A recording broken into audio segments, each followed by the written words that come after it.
Good afternoon and welcome to the Middle East Forum's webinar series. My name is Winfield Myers. I'm the Director of Campus Watch and I'll be our host today. Our guest today is William Jacobson.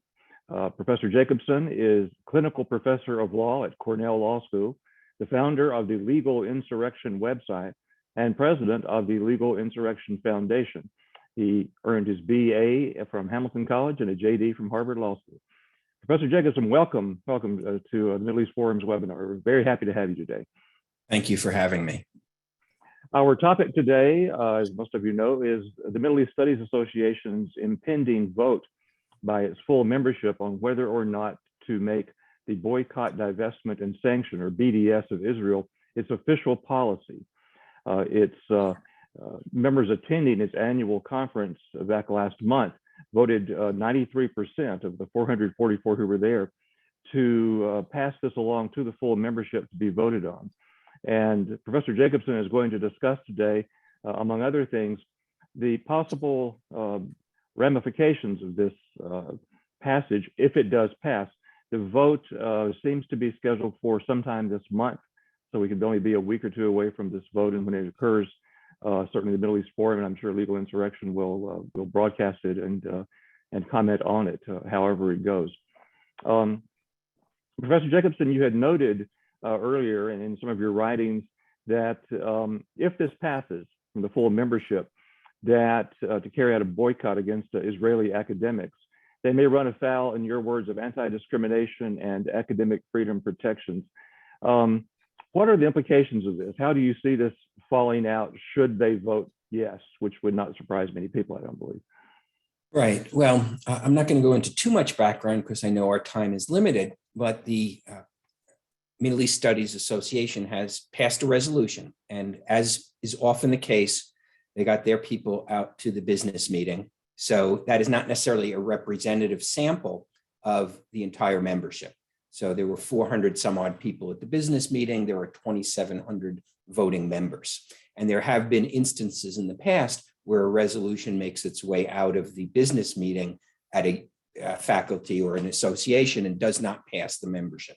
So it's not a given that it will pass, but it probably will, because unlike a lot of the other organizations like American Historical Association, Modern Language Association, there does not seem to be an internal opposition at MESA, because everybody who would be has long left the organization because it's so skewed anti-Israel. So this is going to come up for a vote. And I think MESA is very much aware that it could run into problems because they have worded the resolution very curiously, okay?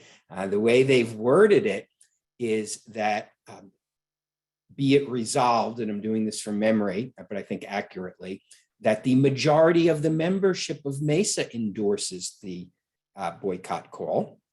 And the second operative is that the directors of MESA are directed to implement it consistent with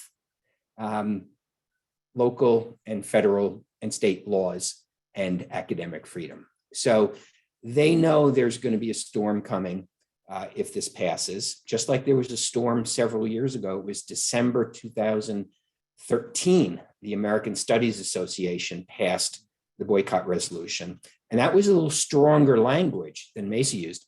And there was a firestorm of controversy, and there has not been a major academic group since December of 2013 that has passed it. There have been some smaller ones, but none of the major ones. So this would be I consider a major one.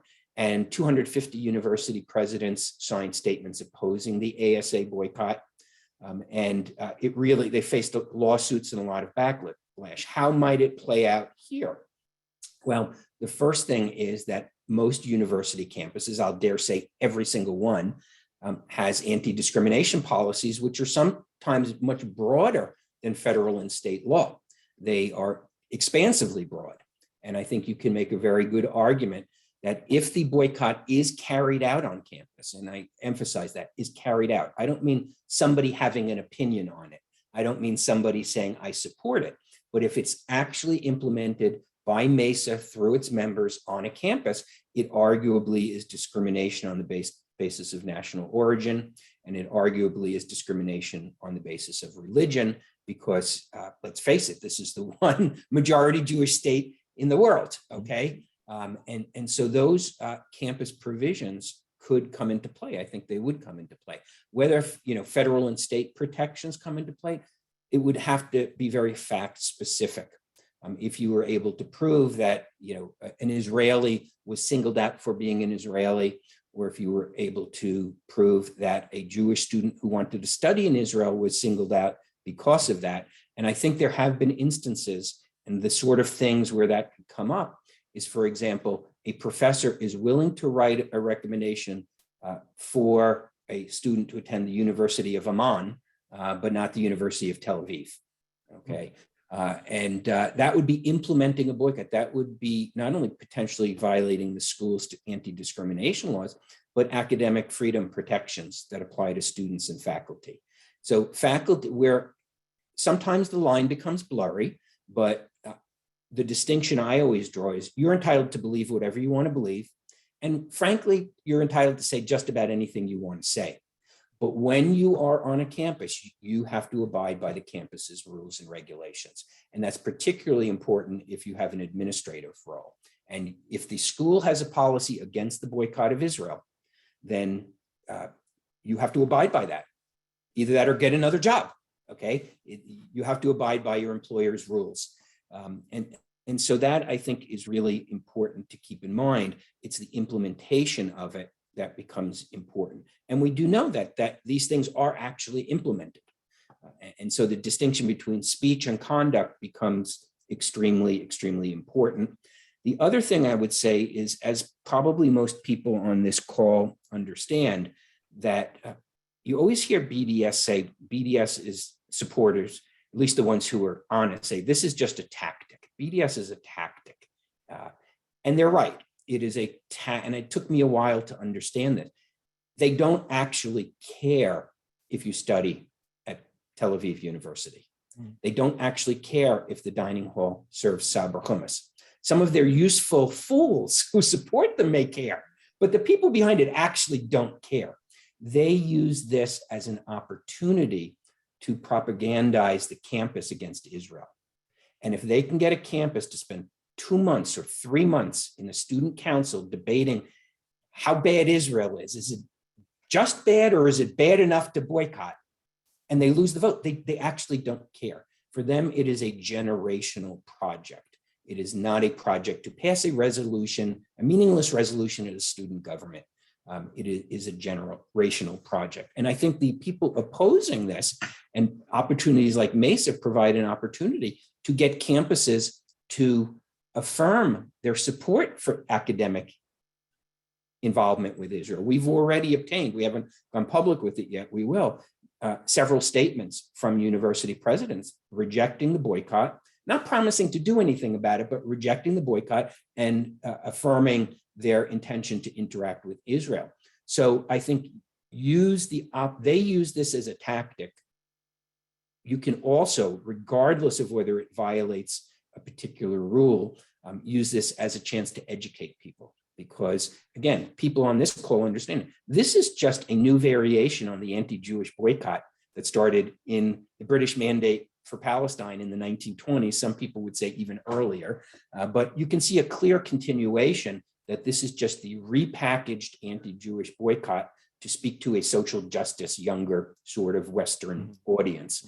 And so I don't know that the answer to this ultimately is the law or anything like that, but there are legal protections that people are entitled to enforce. And I think MESA, 100% reading their resolution, they see this coming and they're going to say, oh, this is just a resolution expressing an opinion, not actually promising to do anything. I would note that this kind of activism and anti-Israel activism on the part of MESA flows directly from the scholarship of its members over many, many decades now. And one of the core elements of that scholarship regarding Israel is the delegitimization of Israel as a Jewish state. So this is just politics by more political means, if you will, not the scholarly, but it flows directly from what they have been teaching and writing for 30 years now and more. So it's not a surprise to those of us who follow this organization.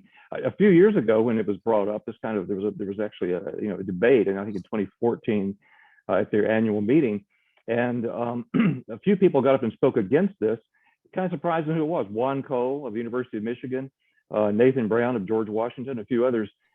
You wouldn't necessarily expect this from, because they're such virulent critics of Israel, but they spoke up against that at that point. If they have spoken up against it now, I haven't heard anything about it. I don't know whether they just have changed their minds or whether they're just so outgunned at this point they figure it's not worth the fight. Yeah, I don't know. I'm not a MESA member. I wasn't in at the business meeting. I've only heard reports of it. And apparently it was an extremely one-sided presentation. There were no real opposition voices. Yeah.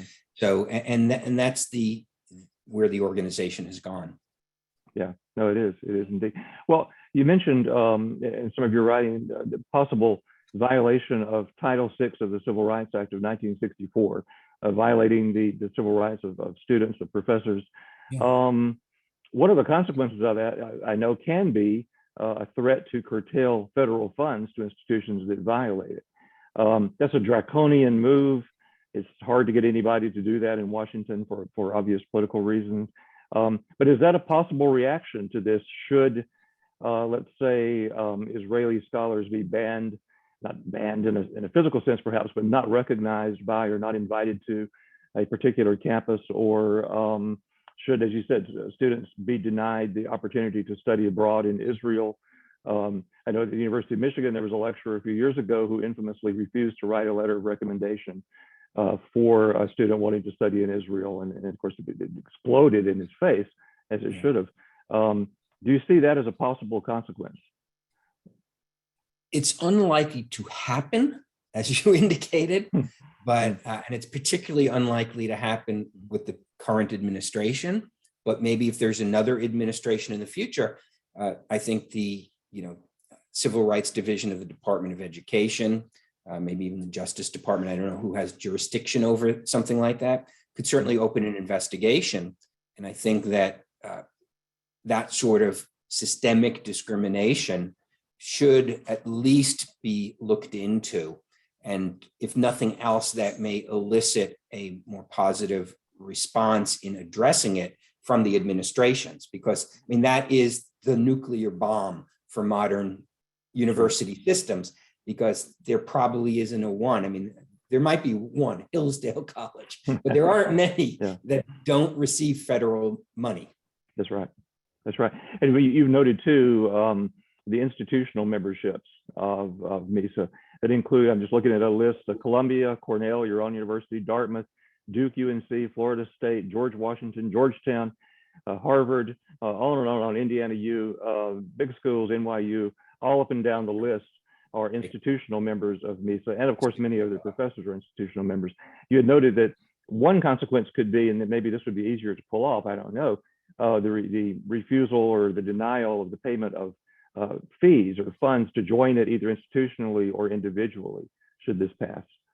Yeah, I mean, it's hard to understand how a university, which is a policy of interaction with Israel and a policy of protecting academic freedom, not just of Israelis. Remember, this has to be framed the way it needs to be framed. This is academic freedom for Americans, not just Israelis, okay? Yeah. If a student is deprived, if researchers are deprived, this is actually a threat also to our health. I mean, think of how many medical innovations have come out of Israeli institutes and that cooperation. So I think that, that has to be something that's taken into account, that they need to protect the academic freedom of Americans on their campus, not just of Israelis. Sure, of course. Yeah, they're in the name of academic freedom, in their words, denying academic freedom. They're saying that they're doing it for the academic freedom of Palestinian scholars, Palestinian students at various universities in the West Bank and elsewhere, and for, I believe the language includes, and for their Israeli counterparts who are persecuted by the Israeli government. So for your own good, we're going to prevent you from having the academic freedom that you had before. I mean, that is the unique feature of academic BDS. It may be the only movement which claims the academic freedom to deprive others of academic freedom. I mean, that is the whole point. Depriving others of academic freedom is the entire point of academic BDS. I mean, there's a bigger point of delegitimizing Israel, but that is their methodology. And so it's a very curious thing, because the first thing they scream, if anything is done to protect Americans' academic freedom or Israelis, is they scream, well, you're infringing our academic freedom. And of course, you'll get faculty members around the country to form groups and sign petitions and how bad this is. But they want the academic freedom to deprive others of academic freedom. And I don't know of any other instance where that's the case. Mm-hmm. And done unironically, I would know. We've noted that Governor DeSantis down in Florida has, because Florida State University is one of the institutional members, has spoken out against this. You mentioned university presidents.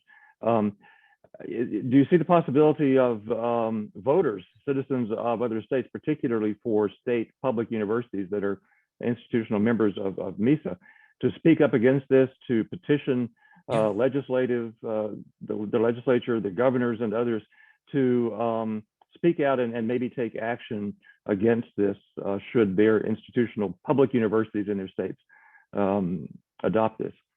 Well, I think that people tend to forget that the voices on campus include alumni, parents, and the general community. They have a legitimate say. And for the American Studies Association boycott, people started reaching out to university presidents. So actually, they did it through my website. And maybe we'll post that information again, because we've emailed for comment so we can report on it every university president who has an institutional membership. And we've only heard back from a handful of them. And some are no comment, and others are, we stand by the prior statement. We oppose the boycott of Israel. We have not heard back from Florida State University, surprisingly. We have not heard back from the Florida Board of Governors, which governs their universities. But these are all things that people are entitled to get their voices heard. There are petitions practically every week against Israel circulated.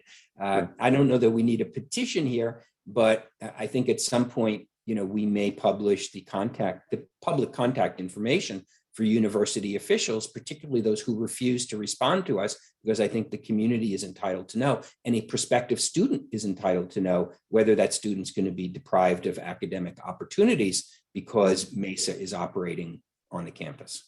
That's right. No, that's right. And I would suggest maybe a lot of organizations to do that, particularly at the state level. Donors, donors, I've thought for decades and decades, we all are alumni of someplace, and you get these multi-million-dollar PR campaigns aimed at us every year, telling us how wonderful things are on campus, how nostalgic we're made to feel, especially the older we get. And so think back to your 20s when you were young, and this is exactly the way things are, and so give us $10,000 and things will be well. So I've always thought that's a weak link to universities that's rarely exploited, particularly public universities, less so for schools with multi-billion-dollar endowments. But your average public school simply doesn't have that kind of money at hand. And they can be squeezed through grassroots pressure, through organized resistance, if you will, to this kind of manipulation of, as you say, students and their own professors, not just Israelis. Yeah, and I think it's always very important to make distinctions between the speech of people and the academic freedom. So if I'm against, trying to purge professors, I mean, God knows I've been tried to be purged many times. I'm against that. But that doesn't mean that a professor can actively discriminate in the conduct of running a course. They can go off to a MESA meeting and say whatever they want to say. But once they're conducting a course and once they're conducting school business with school funds, they have to abide by school policies. Sure. Let me invite our audience to submit questions if you would like. We haven't gotten many yet, but one is from Jay Lewis. He says, are there competing academic organizations to MESA, and are they getting any traction? There is one competing organization, and forgive me for not remember. I can tell you it's the Association for the Study of the Middle East and Africa. I remember the acronym. I Yes, I do too. remember what it stood for. Yes, ASMEA. Don't ask me to repeat what it stands for. ASMEA, I think, is an alternative. It is. Hopefully more people will go there.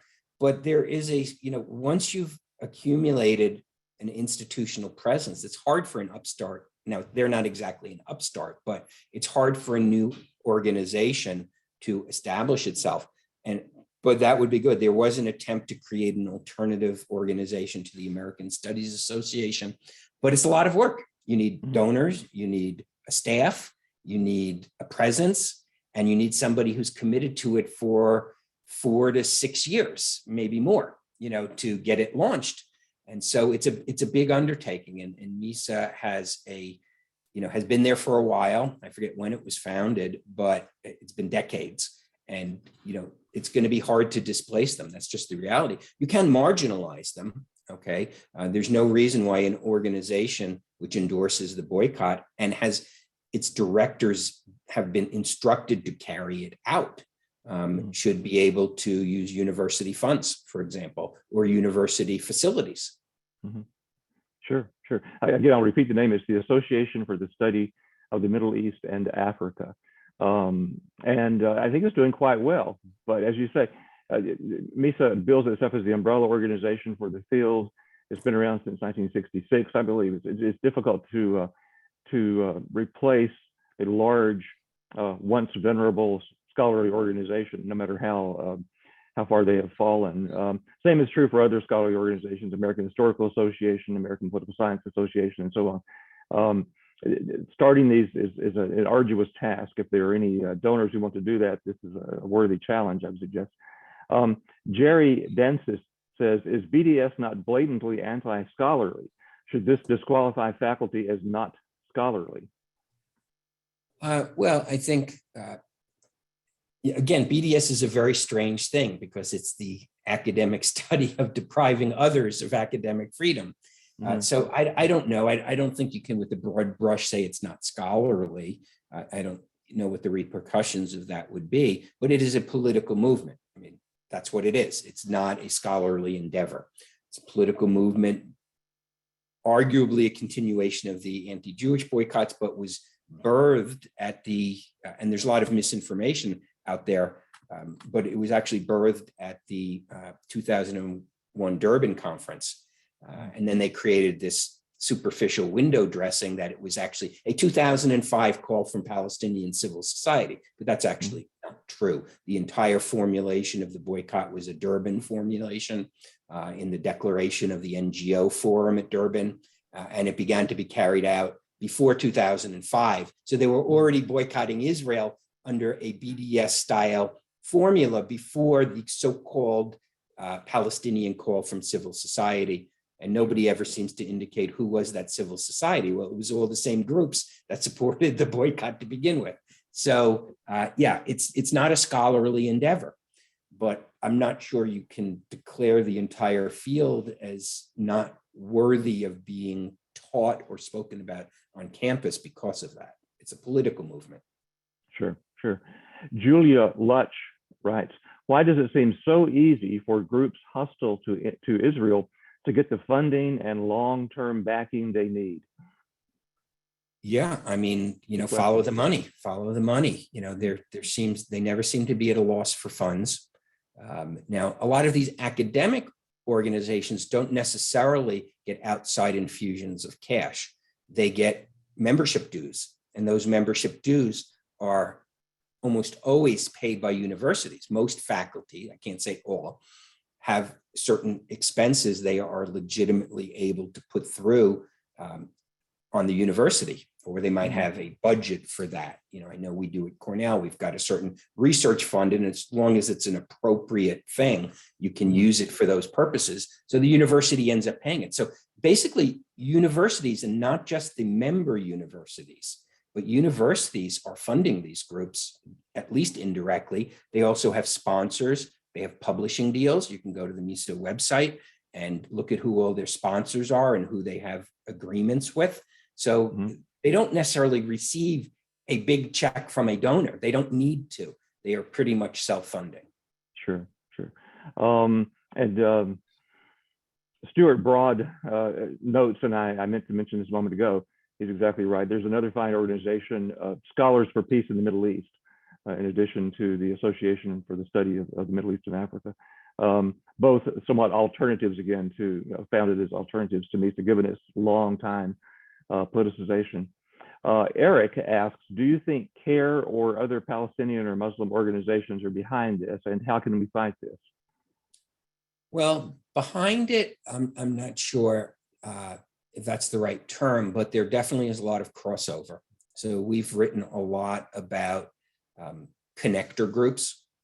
So American Muslims for Palestine is one of these connector groups that connects various anti-Israel groups.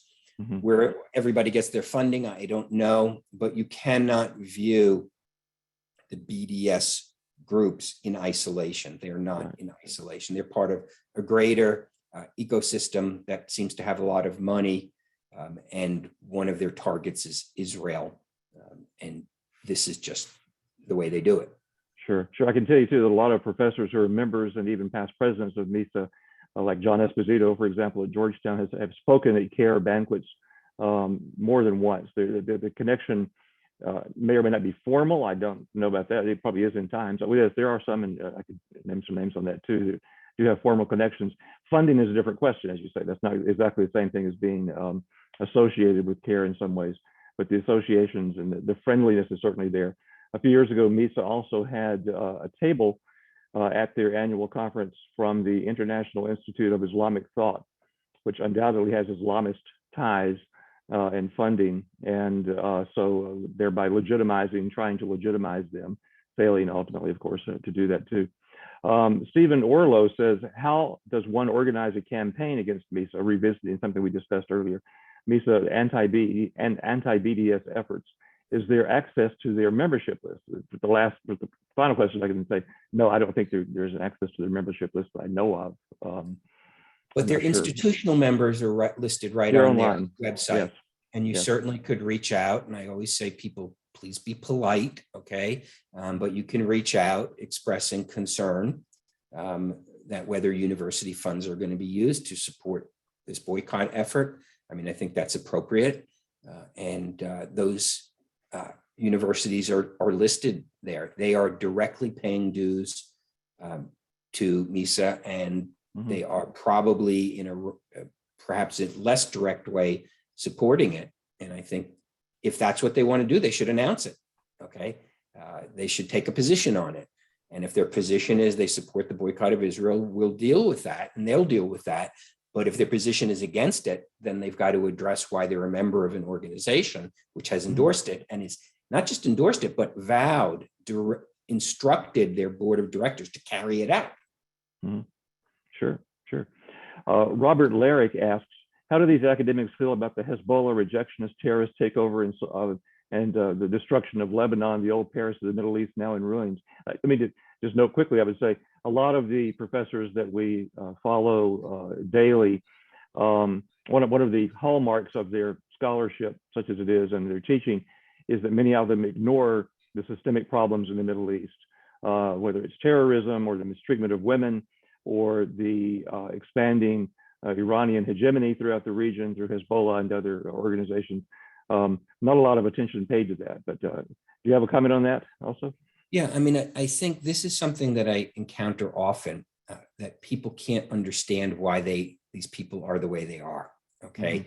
And well, don't they want to be balanced? Don't they want to be, take all? And the answer is no, they don't want to be balanced. That's not what this is about. This is not a scholarly endeavor. This is not a seeking of the truth. I mean, this is just war against Israel by another means. And there are honest ones who will admit that.